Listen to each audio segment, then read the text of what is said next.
So, how do you create space? And for those of you who are on not Instagram, but Facebook, I'm live on Instagram. So if I'm not giving you that eye contact, just know that I am here, okay?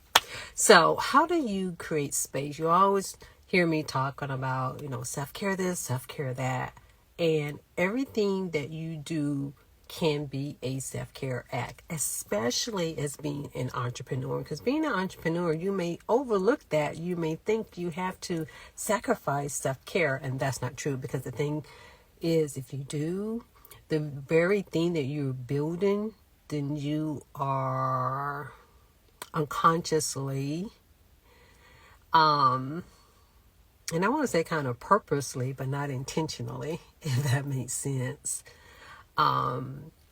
sabotaging yourself. It can cause you to be stagnated. It can cause you to sabotage yourself. It just can cause so much. So this is another reason why I am just so much of an advocate in self-care. And I even have to remind myself, I kind of feel like I'm in a opposite thing, like when it comes to entrepreneurs and leaders, because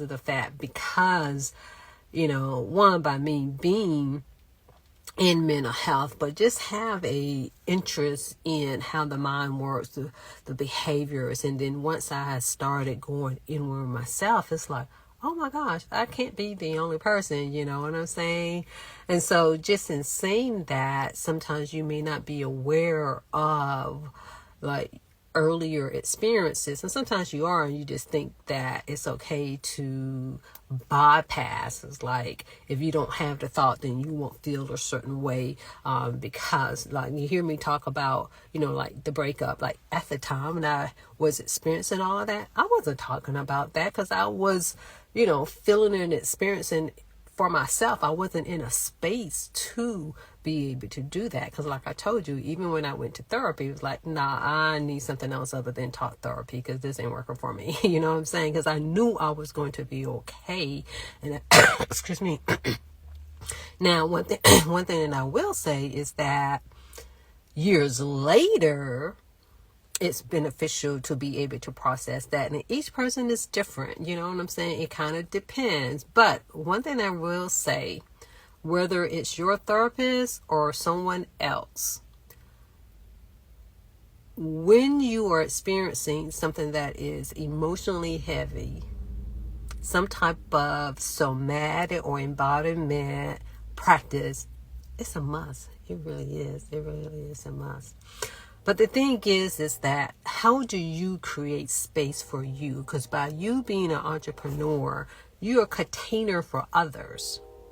You really are. Even if you may not have a whole lot of one-on-one conversations, but you are a container for others. And especially as you build your business, and especially for those of you who have team members. I can remember being a supervisor, and you might have heard that saying that some people would say, it's like, oh, it almost seems like I'm a therapist, well, maybe a counselor, to some individuals. And that is, I'm going to say, true, where you are a guide, where people may come to you. It may not even be like personal issues per se, but I'm going to say it probably is. It just shows up different. But just meaning it's the visceral fact, it's the emotion of others. So what are you doing as a entrepreneur, as a leader, so that you can have the container to emotionally support others? Even though we all are responsible for it ourselves, but what are you doing? Because you chose this, or it chose you, but it doesn't mean that you are I put it like that, you have to be prepared. And anything that I've seen, most people are not emotionally prepared, because even as being a therapist, sometimes we're not emotionally prepared. I'm going to say this, even by being a therapist, like most therapists are not prepared to be a business owner. And that's another conversation we'll have at another time. But just in saying that, there's a certain mindset that comes along with being an entrepreneur, that comes along with being a business owner. Perfect example that I have. I think I've shared this before, but early on in my career, I had worked part-time at a cable company. And I remember in the interview, they were asking, oh, Sharon, well, how do you handle, like getting along with others or customers who are mean and things like that? And I'm like, hey, I work in mental health. And I can't remember how many years of experience that I had, but it was still early in my career. But in my mind, I'm thinking, hey, I have this training. I know how to handle people. But whoo, people in their cable. And then I worked at customer service some years later at Target. And one thing I can say, in being in customer service, you really do learn how to handle people and not to take things personally. So it's very similar in being an entrepreneur. It's very similar of being a leader, especially when you have team members that you are over. If you're managing a team, is that there's so many things that are coming at you, towards you, that's not yours. And some things you may need to have a boundary for, but a lot of it is your emotional capacity. It doesn't always mean that like you have to take something. It's not that. It's like somebody got to tell you something, this and that and the other, but it's where you can have compassion and you're able to help hold someone else. Let's say, of course, like someone may have a family member or to say a loved one who have passed. And sometimes, when we've experienced something, sometimes that can trigger us. You see what I'm saying? Perfect example was when I worked in the emergency room. This was when the breakup had occurred. And I am like, oh my gosh, I don't know if I want to do this work anymore. You know what I'm saying? Because it was just so hard. It was, the work wasn't hard, but it was just where I was emotionally myself. Because especially, I'm going to say this, especially when someone came in with very similar stories. It can be a male or it can be female. And it's like, even though I knew I was going to be okay, but it was still hard. It would trigger me, or either there was a part of me that was like, oh, you're going to be okay. You really are. You know what I'm saying? And I couldn't say it like that per se, but my whole point is that by you being an entrepreneur, by you being a leader, you're going to come across so many different people that are going to trigger you in some good ways, in some ways that may not be so good, but are you able to be a container for them? Do you have enough fuel inside yourself? And this is where the work comes in. And this is where the Fortitude and Free on Saturdays at 7, they help. Because if anything that I have learned in being a therapist is that we don't practice. I'm going to put it like this. Probably the best way to describe this is that, what is it called? Rites of passage.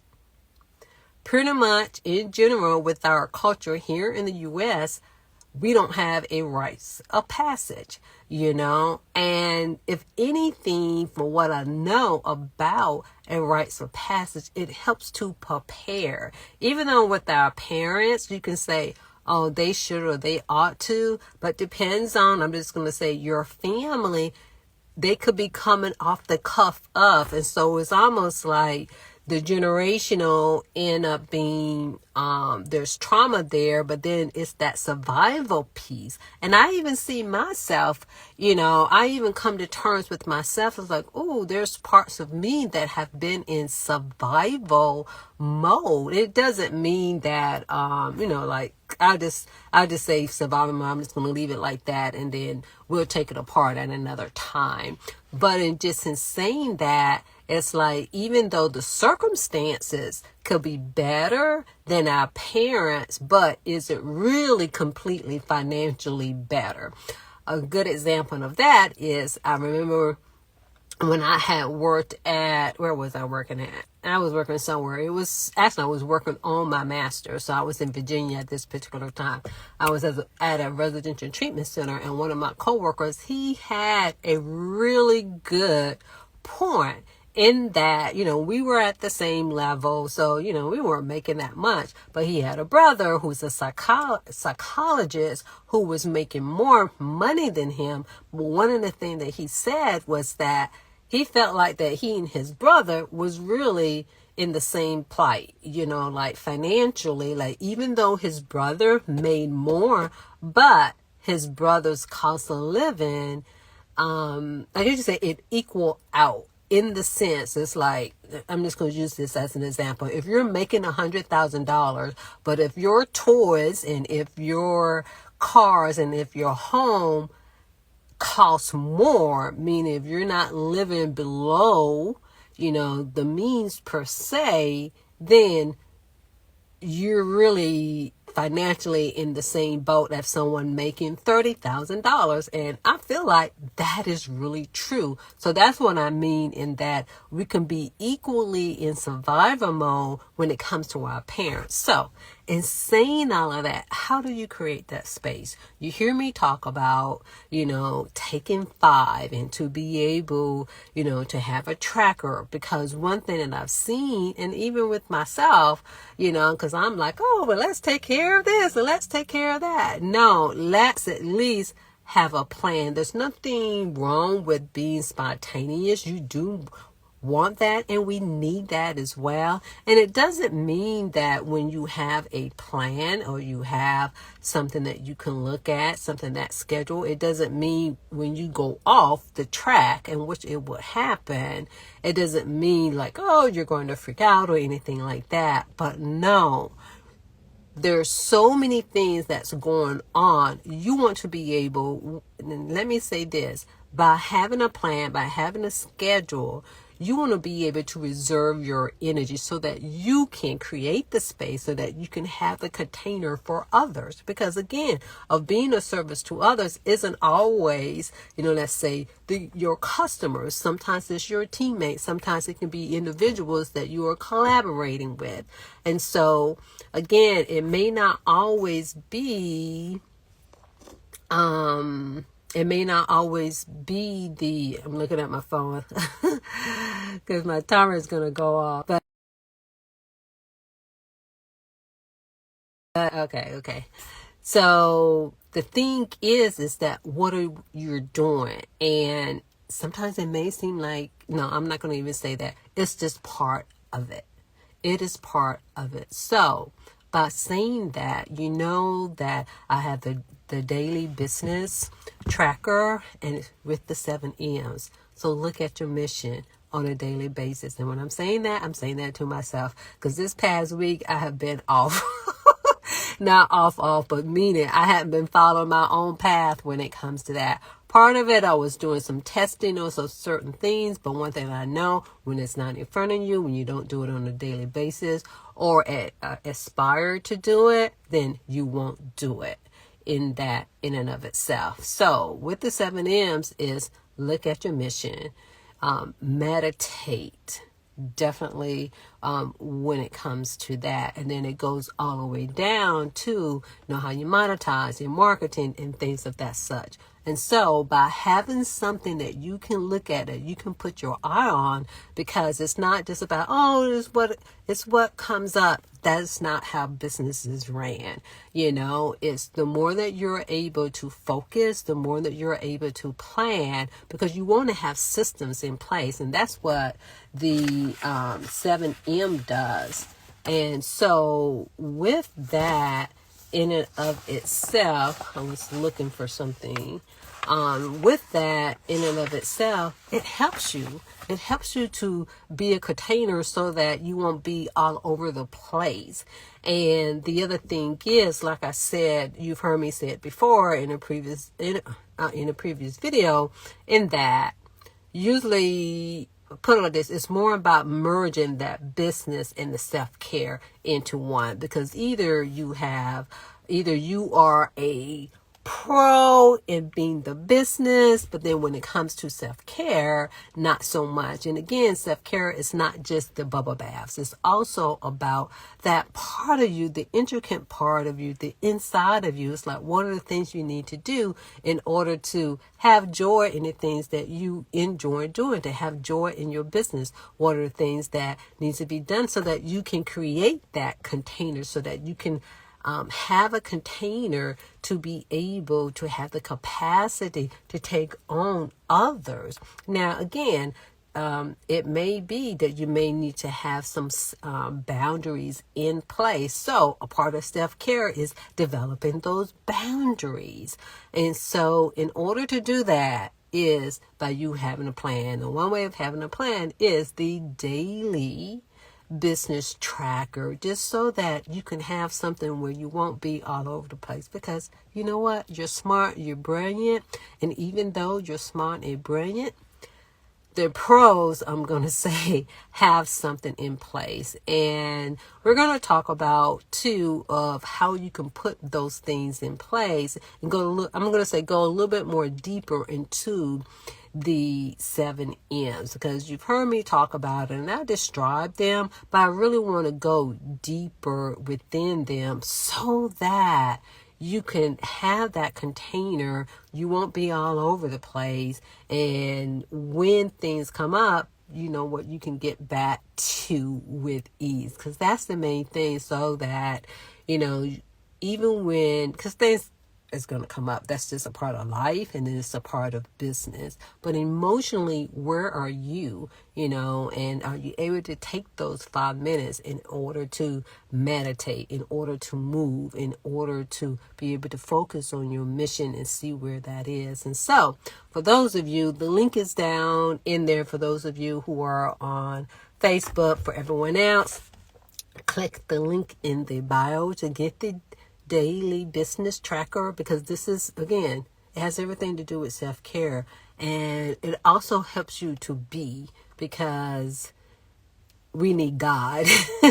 We need God's just to kind of help us, at least in the beginning. And there's no need of trying to do things off the cuff on the top of your mind, because if you're like me, sometimes you end up overlooking the step, and there's nothing wrong with you. It's just the way that the mind is. So don't be beating yourself up about those kind of things. But anyway, put in the comments of what has resonated with you. So I look forward to dialoguing with you and all of that good stuff. And have a wonderful, wonderful day.